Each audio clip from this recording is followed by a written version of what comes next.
we are live finally. Tell your friends and tell your community who need to hear this one, who are just starting into open source, right? It would be a really great start. This session, and also Vinith is a GitHub star, and getting into the GitHub star is like no one actually can get into that easily. So that's a great privilege and honor, to be frank.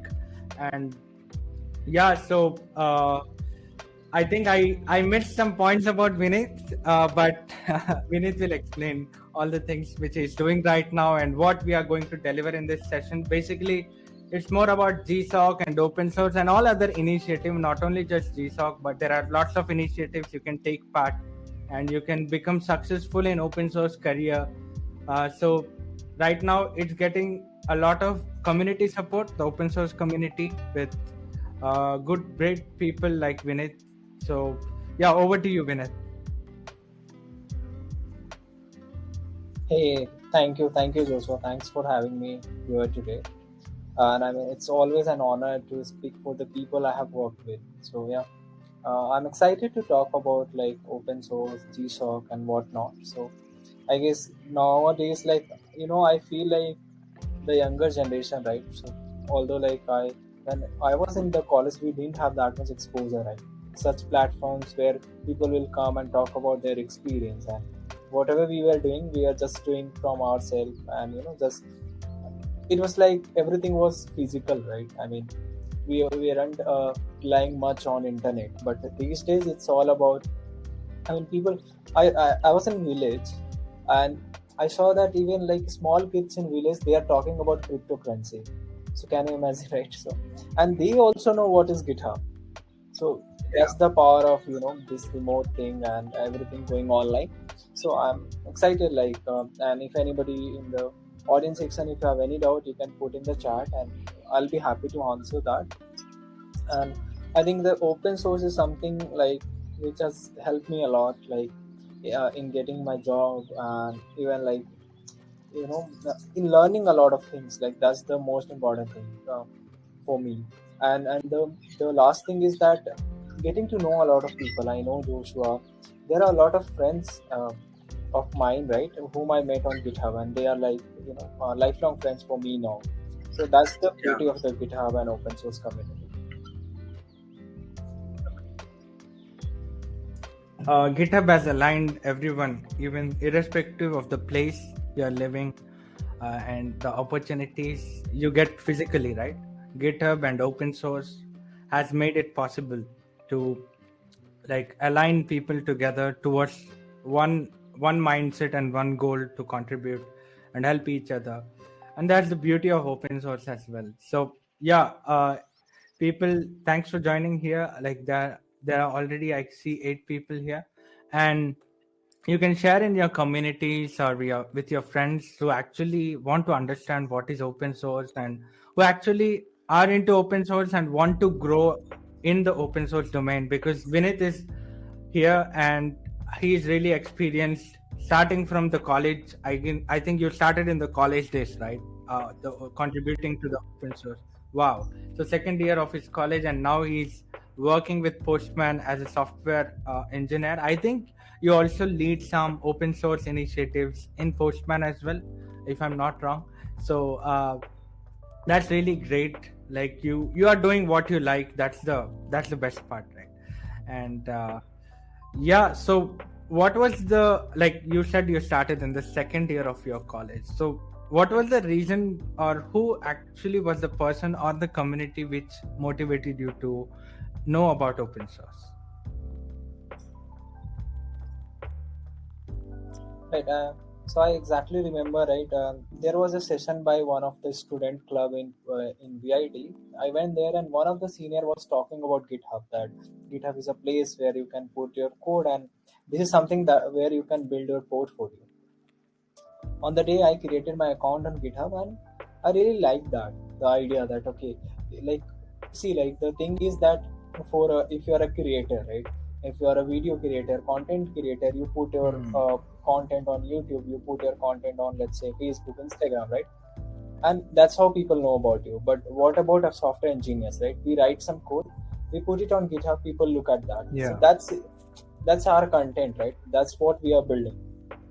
So it was really fascinating for me at the time, like, but like sadly I couldn't contribute much on Hmm. back in 2016 because at the time I was learning, and I had a notion in my mind that okay, I have to be a pro coder to contribute on GitHub, right? So Hmm. I stopped contributing there. Like I started with building a small calculator, I put it on GitHub, and I didn't receive engagement. And then I thought, okay, maybe GitHub is not the right place for me now. Yeah. I have to learn a lot, and then I'll come back, which was Hmm. a one of the biggest mistake of my life. Why? Because like the green dots that you see on Hmm. GitHub, right? That shows your journey, right? No matter from where you are starting, like whether you are starting from writing a code to find a prime number, or building a calculator, it's your journey, right? The day by day your code, your complexity of software will keep on increasing, right? So the first learning which I had was that whatever you are doing, put it on GitHub, right? Later, if you feel that okay, this is not something that you want to present to the world, you can make it private, you can delete the repository, but keep pushing to GitHub. That should be a habit, right? The way you maintain your snap, Yeah. maintain a streak on GitHub, right? Maintain that streak so that you can have that Yeah. consistency in the green dots. And uh, you need not to be a pro coder to contribute to GitHub, right? Whatever you are doing is pro, right? Yeah. That's your journey, you can put it there, right? And never compare your first chapter with someone's last chapter, right? Let's say if you are getting inspired from some of the open source contributor, and if you're looking at his profile, you will see that okay, he has done a lot of contributions, and now it's your day zero, right? You should not expect much. I mean, eventually, by gradually, you will learn and you will reach to that level. So these were the learnings from first year of my GitHub. That you have to choose your own path. You have to build your own GitHub profile. It's all about your own learning, your own your own way of presenting yourself on GitHub. So this Yeah, is like one thing that's which I great. want to share. And thanks for sharing that. Like, even though you start from small always, right? Like, people have to realize that small things can really matter. You should not stop contributing, or this should not be a barrier for you to get into open source or anything. That's really inspiring. Yeah. Yeah, thanks. Hi, yes, Sahgal, and yeah, thanks. And you can ask any questions in the Q&A section. So for this session, there are no polls, so you can just go into Q&A and ask your questions. We will answer in between the session, because this is an open session. You can ask anything, even though it's not related to the topic, but it is helping you somehow to grow. We are all here to share our experience and give the suggestions. And yeah, coming back to the discussion beneath, like uh, like the beginners, like they feel so difficult, or I mean, they think that there is a constraint to contribute to open source, right? So there is something only pro coders can do, right? That term you mentioned. So how do you like what suggestions do you give them, like when they are in that kind of a confusion where if I have to contribute or not, or how I have to contribute, what projects I have to explore? So what are your like suggestions and what are your thoughts on that? All right.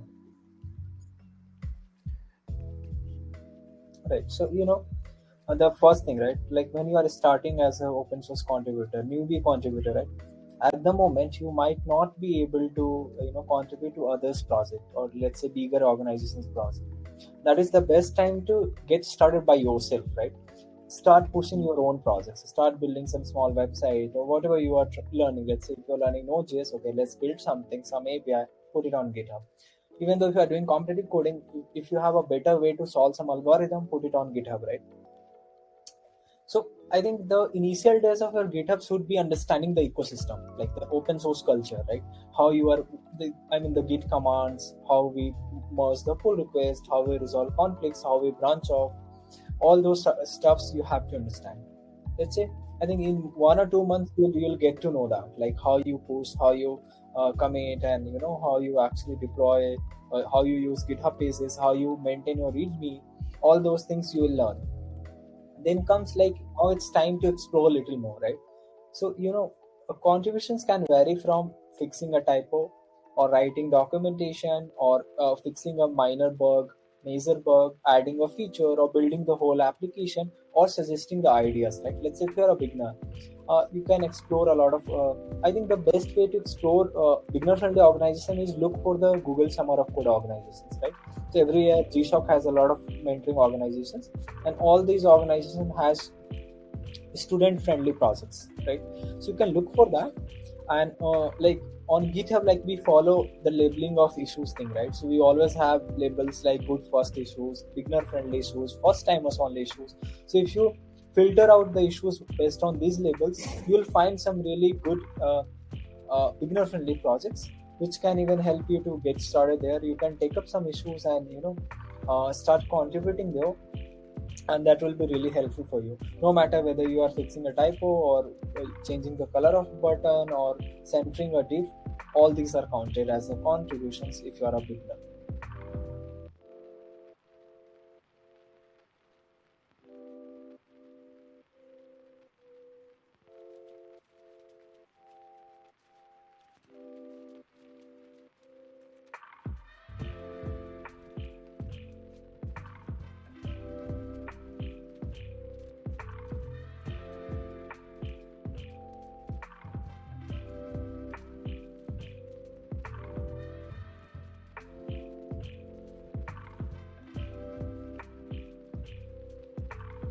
Oh, okay. Okay, okay, got it. Yeah, so maybe my internet it's training here. So yeah, so this was the thing, and for so and again, right? And let's say if you are interested in contributing to some project, first try to look for that project. Let's say I'm a JavaScript developer. I want to, contribute for a few projects. Like when contributing to JavaScript needs understanding of JavaScript, knowing little bit of testing framework, and then you look for JavaScript. You can filter on the language, right? You can put a filter on language and you can search for the repository, and then let's say if you have shortlisted 5 or 10 repository, go there, look for their issues. Like if you find beginner friendly issues, go there and comment that you want to contribute there, right? So but before that, you have to set that project locally. So every good project has a proper readme. Read that. It has installation steps. It has everything that you need to get onboarded to that project. Once you set up locally, even during this installation and setting up, right? If you find that okay, there is a gap in the readme, there is something which is missing in the readme, you can raise a PR for that, right? To improve that documentation, because that will help others to get started with that project. And once you set up the project locally, try to understand the workflow, like code flow, right? For all the bigger projects, well-maintained projects, it has a proper unit test, right? So if you read the test, you'll get hold of the whole source code. I mean, the code flow, and then you'll start understanding like how people are coding there. Then comes like in open source, like everyone tries to maintain the world-class code quality, and that's how you learn, right? Because if you're writing code by yourself, as a student, what we do is that we make the things happen. We don't care about quality, we don't care about scale, we don't care about maintainability, right? We are just okay, we'll do somehow. If it's working, we don't care, right? But in open source, you have to write documentation, you have to use proper variables, you have to take care of the performance, you have to write comments. All these things are really important, right? You have to write tests, unit tests, system tests, integration tests.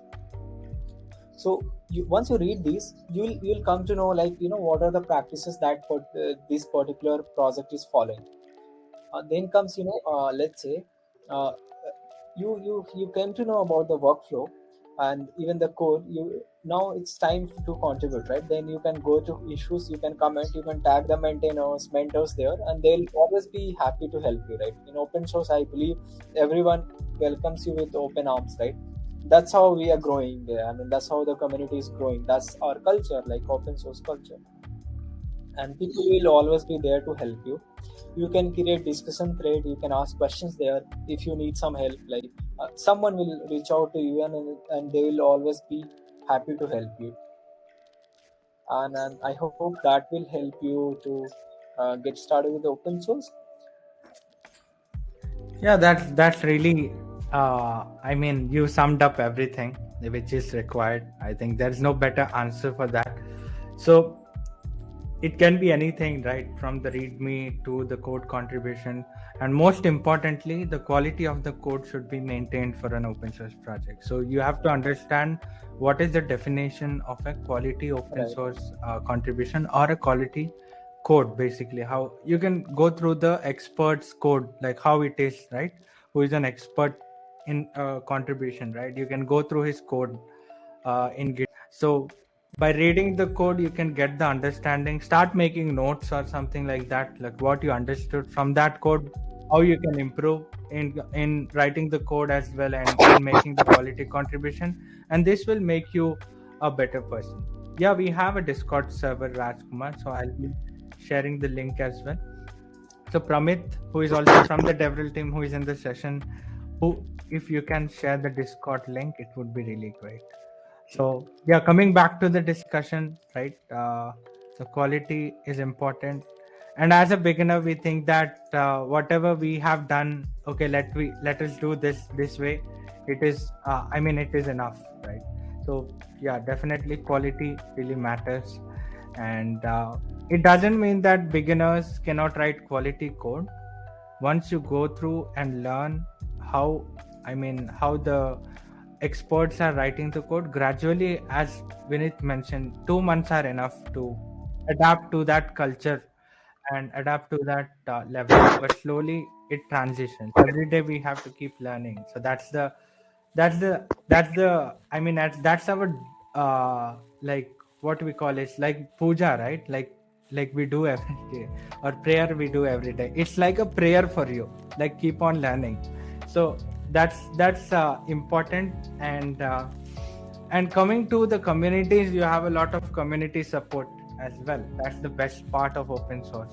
Like you can go to their Slack channels and talk to the maintainers, or talk to someone who, if you have any questions, you can ask their doubts, and you can ask tips or tricks, like something like that, because every project has the own like way of own philosophy, you can say, behind the project. Like everyone has different perspective, so you can get different perspective from different project communities. I think that's the best way to explore. Yeah, thanks for sharing, Vinith. And so another question is, like, when someone is into open source, right? So like, what are the mistakes generally beginners make? Like, what are the do and don'ts in open source according to you? I think one mistake that every beginner makes is that they give up, right? That you should not, right? Because open source requires patience. Because their people are actually supporting community and they are doing it for free.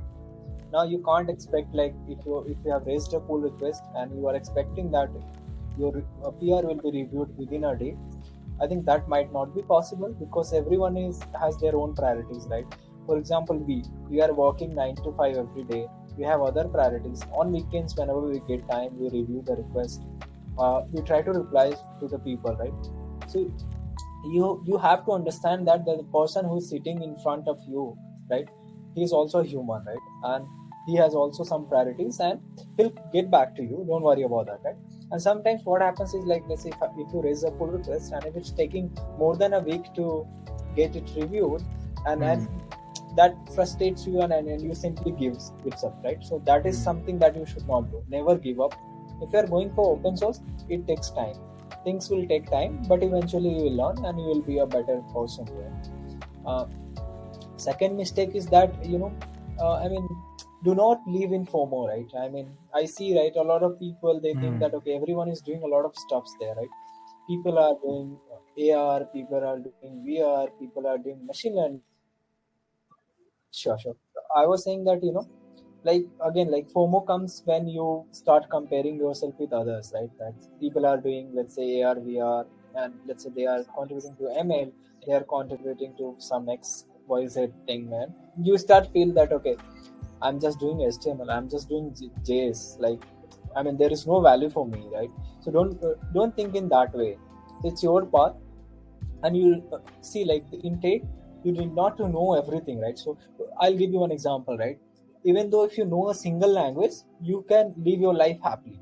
no matter like it's Hindi, English, or let's say Punjabi or Spanish, right? In the similar fashion, if you know just one thing really well in tech industry, you can Hmm. sustain here. You can do wonders, right? So think in that way, right? You need not compare yourself because you're a student, you are learning. So have a healthy competition there. So it's a culture, it's not a competition, right? There is nothing called as open source competition. It's always open source culture.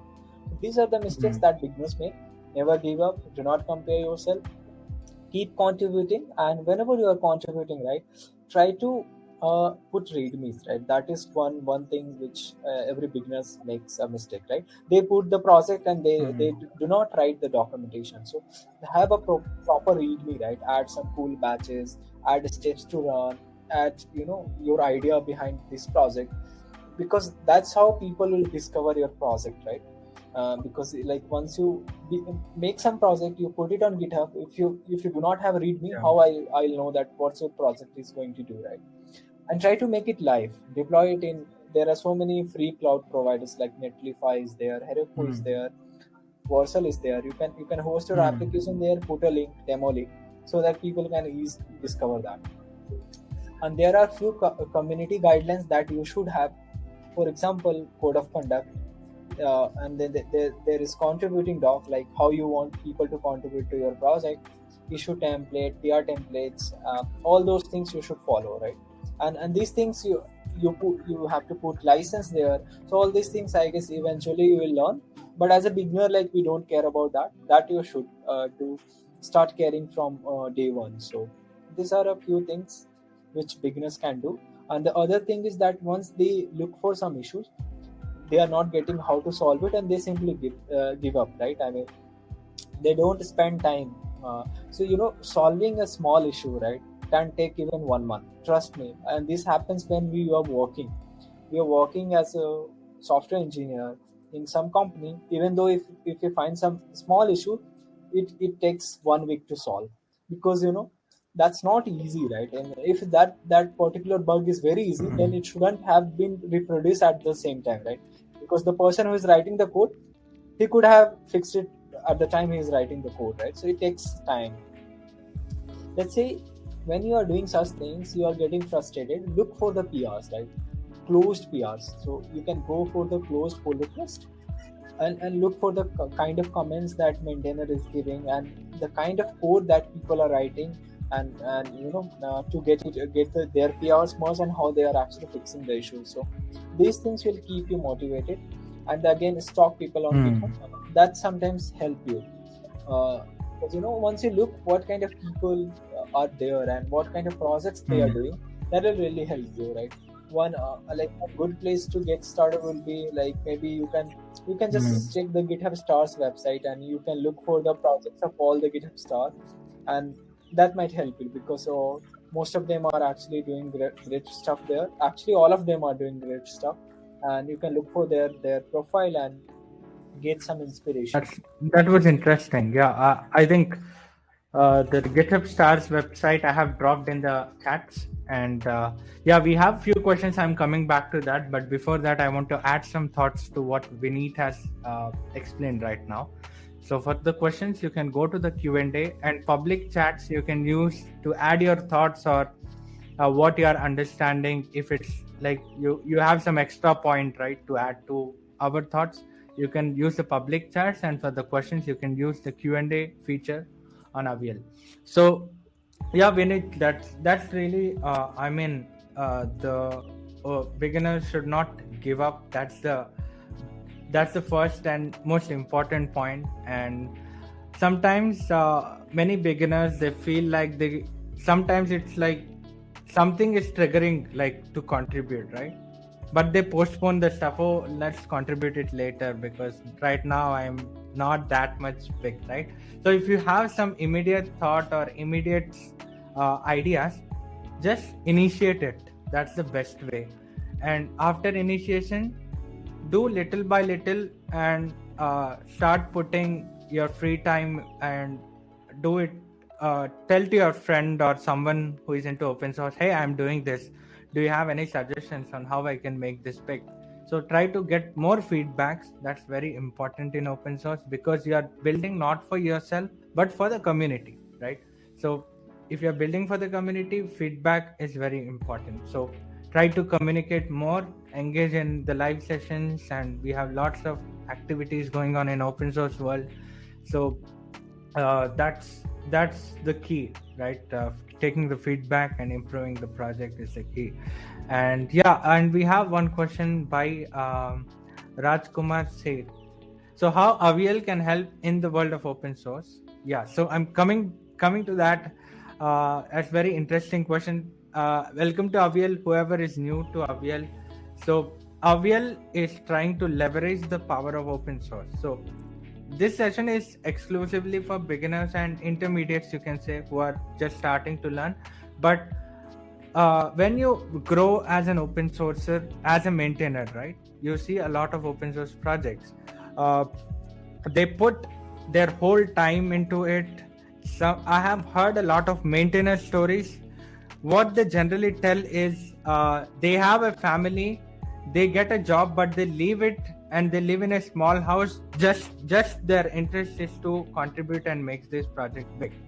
So day before yesterday, there was a maintainer called Jan from n8n.io.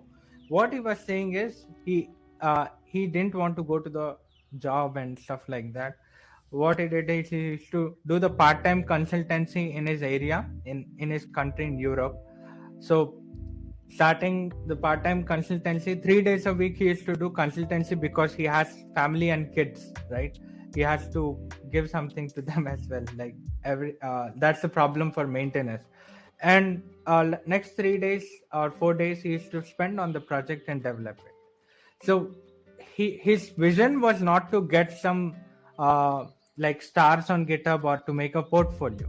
His vision was to build a product. He had some long-term goal. So he started iterating, started building the community, and slowly what it became, n8n is now a Series A company with $12 million funding. So you see the transition, right? Like what I have learned is when you are focused more on the vision or improvising the product for the community, definitely it will give back to you in some or the other way.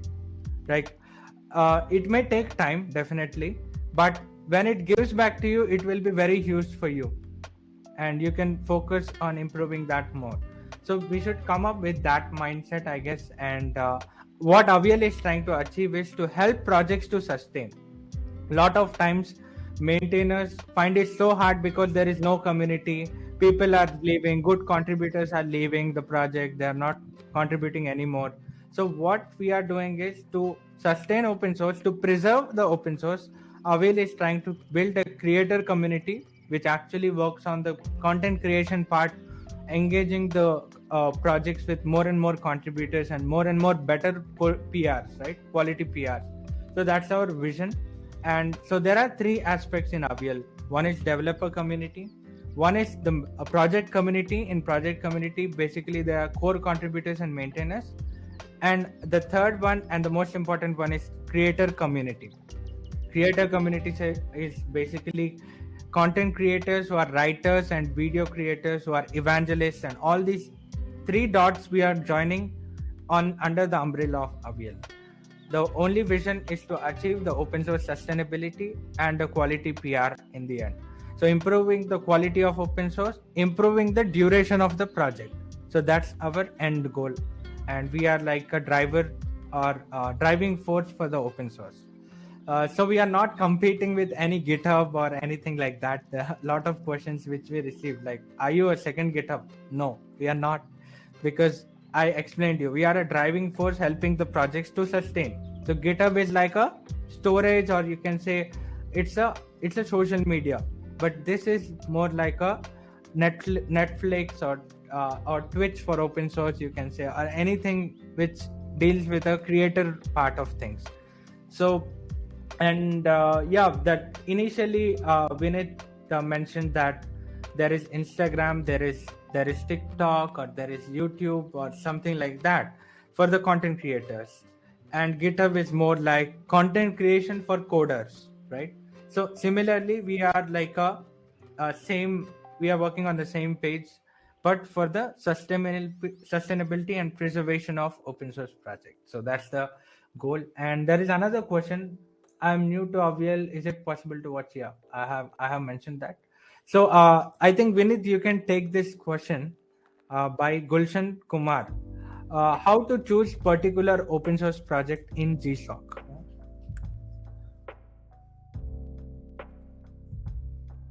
Yeah, that's a good question, Gulshan. So, like choosing project takes time. I mean, you have to spend a lot of time. The first thing. Second thing is like choose your area first, right? Let find that what interests you most. Let's say I'll give you my example. Like I'm from JavaScript. I can only write JavaScript.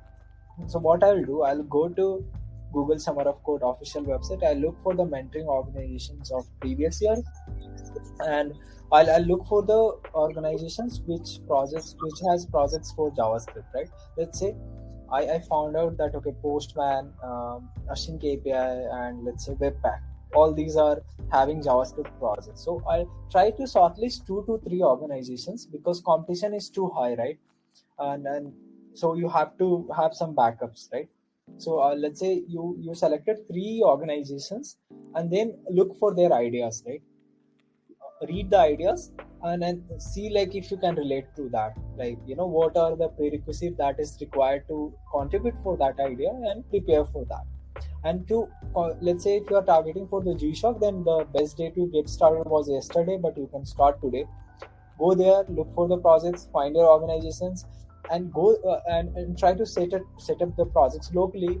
Look for the the open pull request, close pull request, open issues, and how they are contributing, what is the code quality, and try to get in touch with the maintainers and the admins of that particular project. Express your concern that you want to contribute to their project, you are looking for GSOC and so on and so forth, and they will help you with everything. And speak to the previous year GSOCers, right? I mean, their experiences will help a lot. Speak to the maintainers, mentors, and previous year GSOCers. So you can easily get the information on Google. You can email them, or you can reach out to them on Twitter, or maybe even on GitHub. You can create discussions for them and start contributing with, communicating with them that you are interested and what are the things that they have done to select this project. What was their, selection criteria, and how much time they were devoting, and how they have made it to GSOC, right? And that will definitely help you. So again, coming just to summarize your question, like how to choose particular open source project, find your area of interest, learn some particular tech stack like which interests you most, for example JS, Python, etc. Go and shortlist your organizations, look for the projects, get in touch with the maintainers, mentors, and GSOC alumni, talk with them, express your interest that you want to contribute to them, and then start contributing. Do not wait for the GSOC applications to be open, right? Start contributing from now. That will give you an edge because maintainers will know you from beginning, right? And when they have to review your proposal, they already have your name in their mind that okay, this person is already contributing, and then that makes sense also, right? Because if you have been contributing to that project for last 6 months, then you might know better, right? You might be knowing the architecture better. You might be able to write a better proposal for that particular idea, right? Because you already know about that project, you know how they work. And the secondly, like once you write your proposal, get it reviewed by a lot of people from community, right? Before you submit it to the final evaluation, because the reviews, once you get feedback, once you get comments from the people, right, GSOC mentors, or your seniors, or people from community, everyone will give you some positive point. Okay, you can add a diagram, or you can use IEEE format, or somebody will comment, okay, this is something that you can improve, or you should have these in a bullet points. All these things are really, really important, right? So I hope this makes sense to you, Gulshan. Hope that answers your questions. And if you have any further doubt, me, Joshua, everyone is there to help you. You can reach out to us on our Twitter or LinkedIn. Yeah, definitely. That really answers about the GSOC, which is the core of our discussion, right? GSOC and how to contribute, and you answer that as well. So you can connect with us anytime, and if we were not able to clarify your doubts, you can again ask in the chats or in the Q&A. So we have like 15 to like 20 more minutes. So I would like to ask few questions like as a part of this discussion, and I'll go to Q&A. There are very interesting questions in the Q&A. I'll not miss that. So last 10 minutes I'll be answering that. So yeah, please stay in the session. We are just about to finish. So anyway, you explained about GSOC, right? And understanding the project and the idea of the write-up of the project is very important. So I saw that there are many roles in GSOC. Like there is a GSOC mentor and a GSOC participant. So many beginners were actually confused on what is the difference between both of them, or in what different ways we can contribute in GSOC as a mentor, as a participant, or what else the roles are there. So can you shed more light on that? Yeah. Sure. So let's say, to become a mentor, right, you have to first become a participant, right? Like it's always better if a player becomes coach, right? Because he knows how to play the game.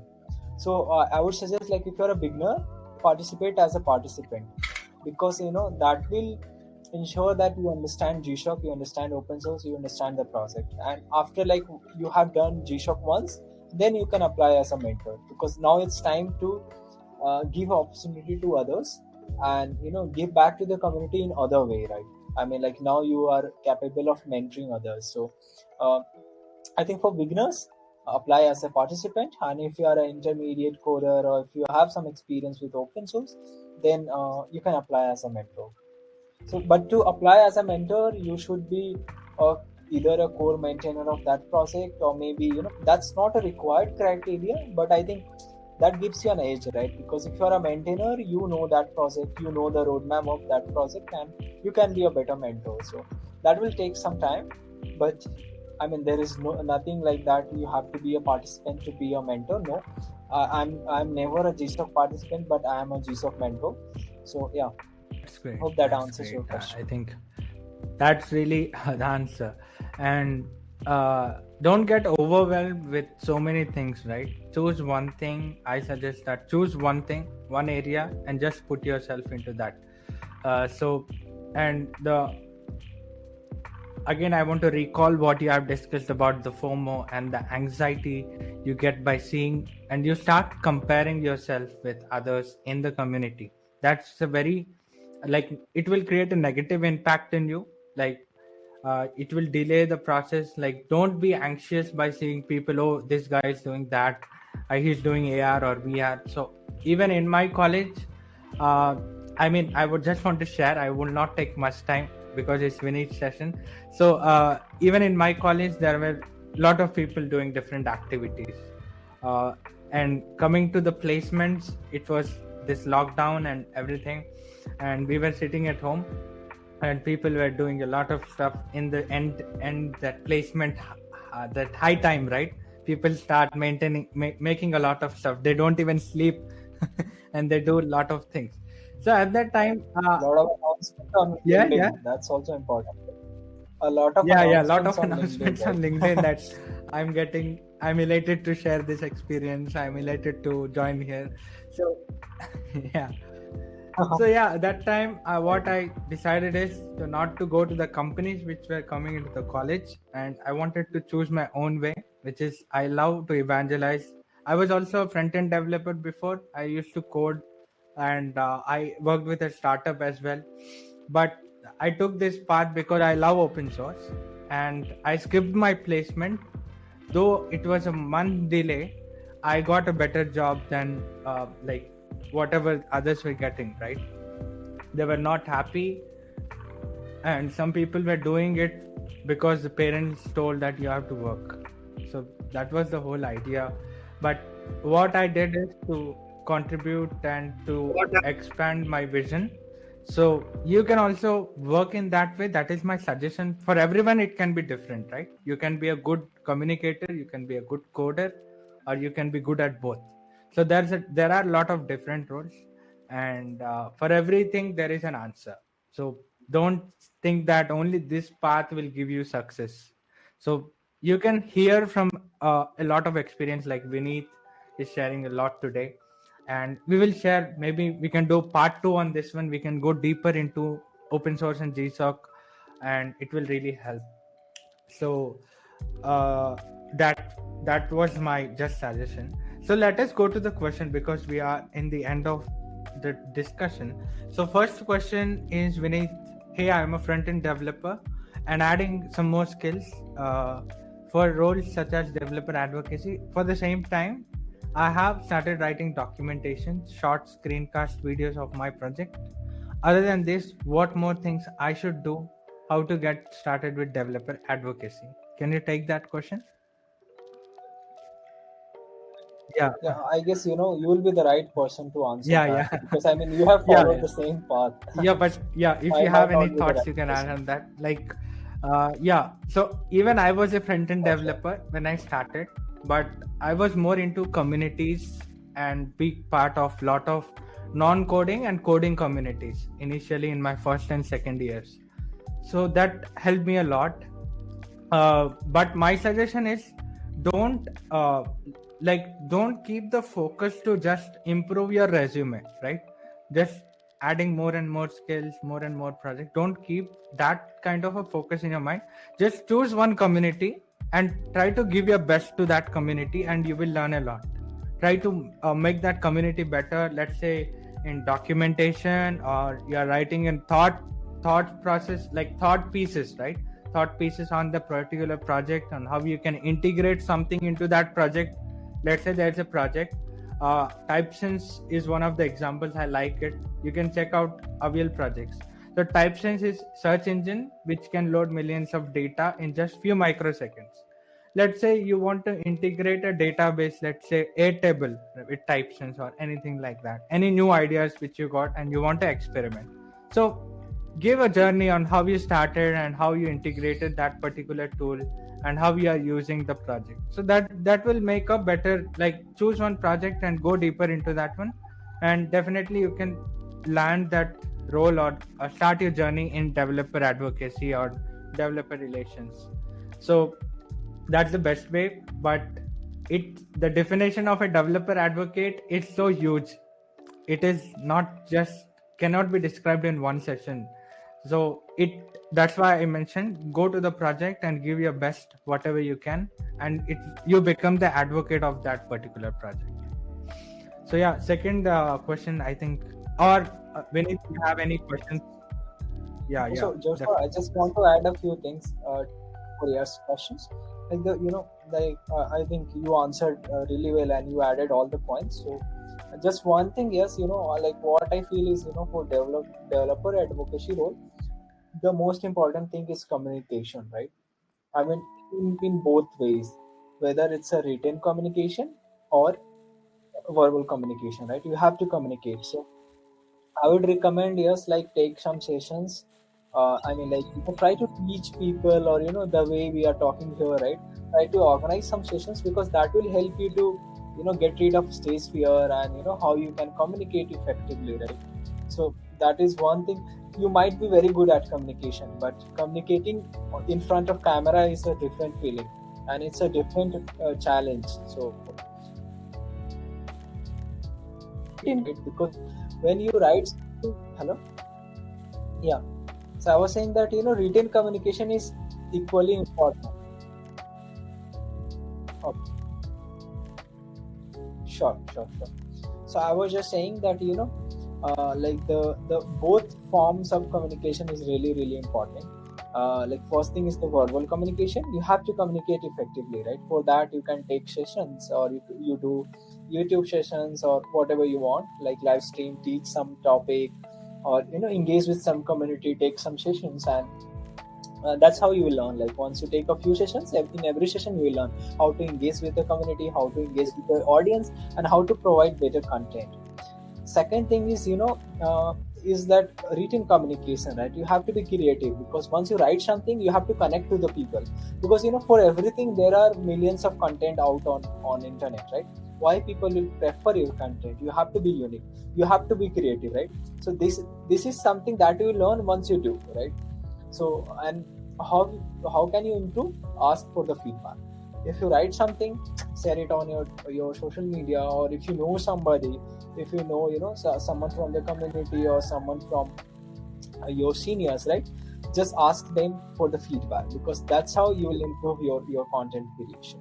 I hope That was that very answers your important question. part. Maybe I I missed it, but yeah, that's really that really adds up and sums up the whole thing. Like you have to be vocal and verbal at the same time. Like you have to be good with the communication skills, and that's how you can land. That's the main factor for the developer advocates or devrels who are just you have just maybe 10 or 20% they code, and 80% they just evangelize and they talk.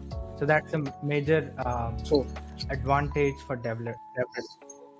Yeah, I mean, like, one great way to start will be like start Yes. your own small community, or maybe Yeah. organize some event. Maybe it's a hackathon, because if you do that, that's how Yeah. you will actually learn. Because you'll have to cover a lot of things. Like you'll have to do it everything by yourself: logistics, calling out speakers, or let's say inviting judges, inviting teams, Hmm. coordinating with them. So all these skills, I think is required to be a better Yes. DevRel person.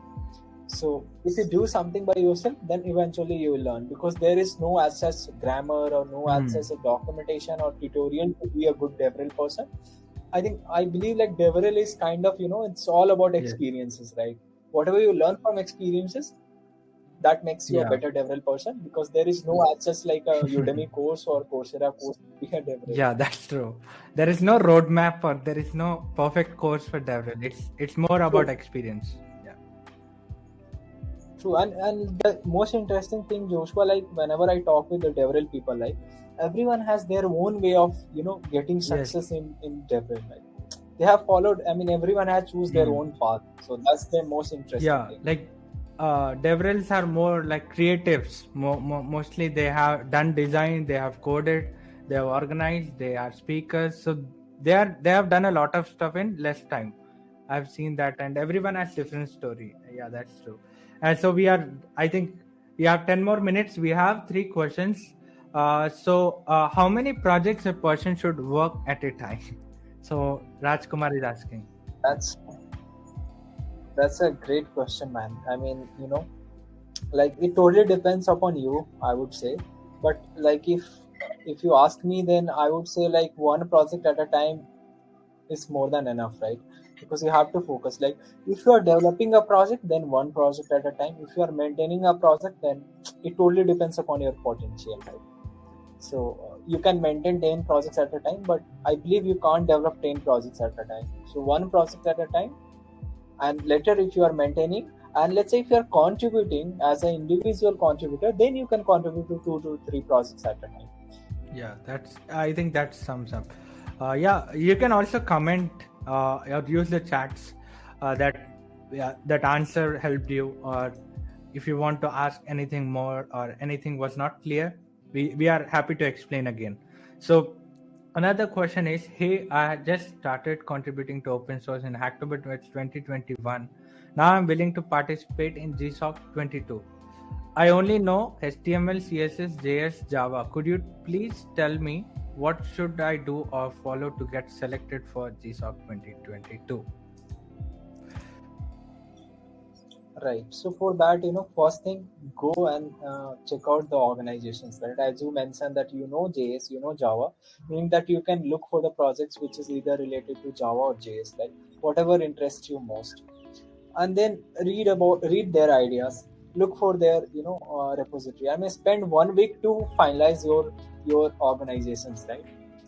Do a lot of research, like read about that organization, talk to the people, talk to the mentors, maintainers, and then you finalize the organizations, and then set their projects locally.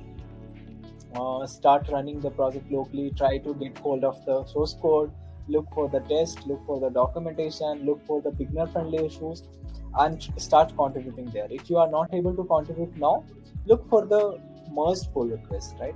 And once you read some, let's say if you are reading a source code, you figure it out that okay, this is written in JavaScript, but they are using Lodash. Now it's an interesting point. What is Lodash? You will Google it out. You will learn. Okay, you in this file you learned Lodash. You are looking for another file. You saw that they are using async everywhere. Okay, what is async? You search for async. You found out that okay, async is something which is helping you to do X, Y, Z. You looked for another another file. You saw that let's say they are using, let's say, Istanbul, or let's say they are using Nice or any other thing, right? And then you Google it out, you learn about that, right? So that is going to be, in G-Shock, right? I guess like this journey teach you a lot, right? Because then reaching to that level, because along the way you learn a lot, because you'll be meeting a lot of people, you'll be learning a lot of good coding practices, JS design patterns, a lot of good utilities like testing frameworks, JS docs, or maybe every project have their own ecosystem. So you learn that, and that will help. So Atharva, for just to answer your question, like go and research, explore projects, finalize your projects and organization, start understanding their code base, merge pull requests, talk with the maintainers, mentors, and the G-Shock alumni, and then finally start contributing there. And then you submit your proposal and wait for your results, and treat us with visa once you get selected. Awesome.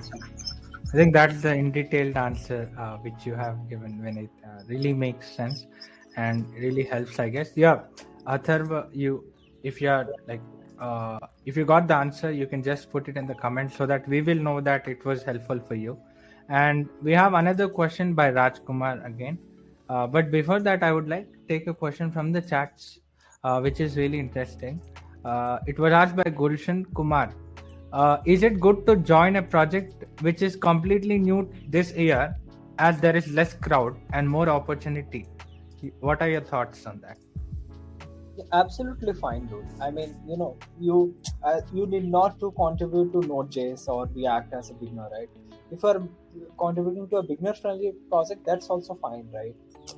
It's all about learning. Like, it's not like that.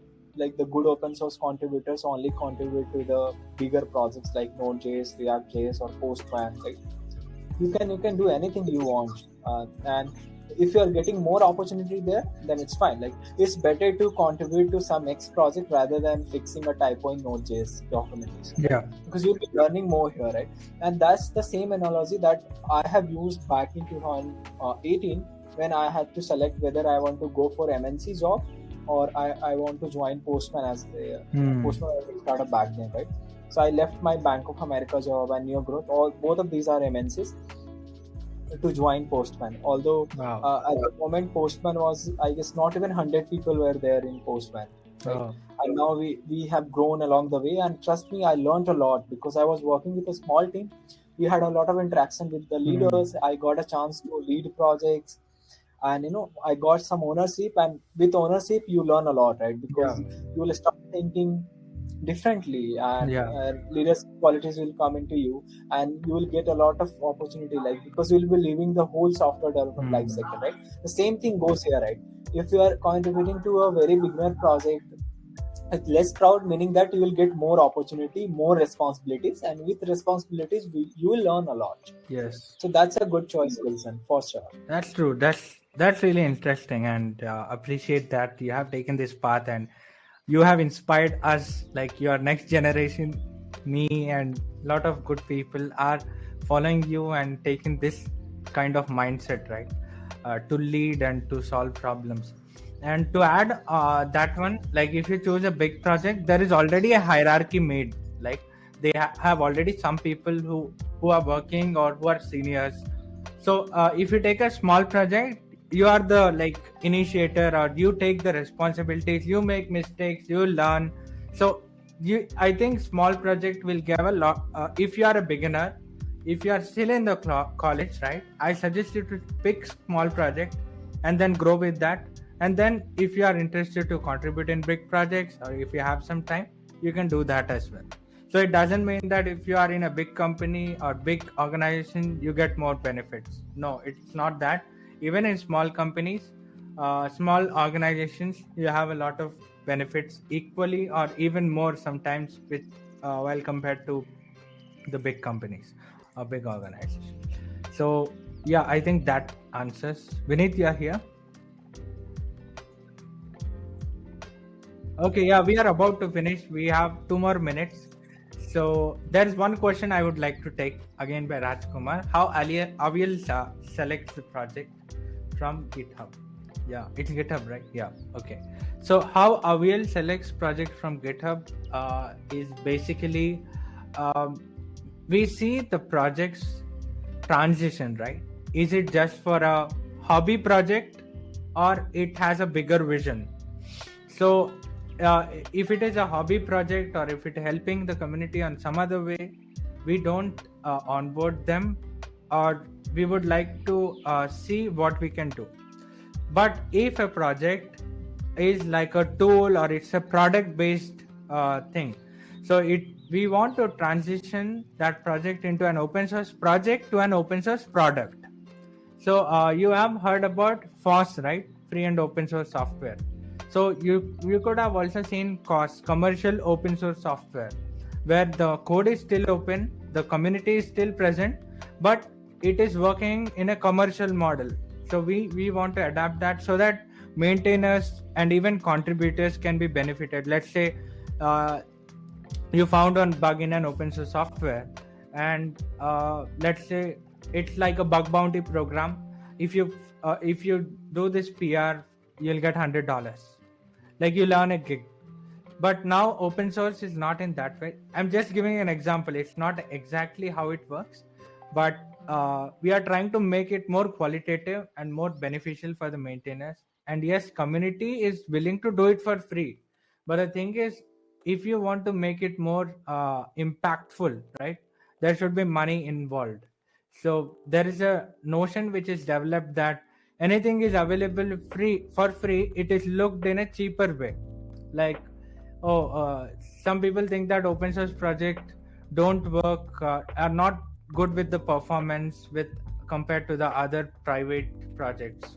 So that's not true. So we are trying to help people to learn this, that open source is best.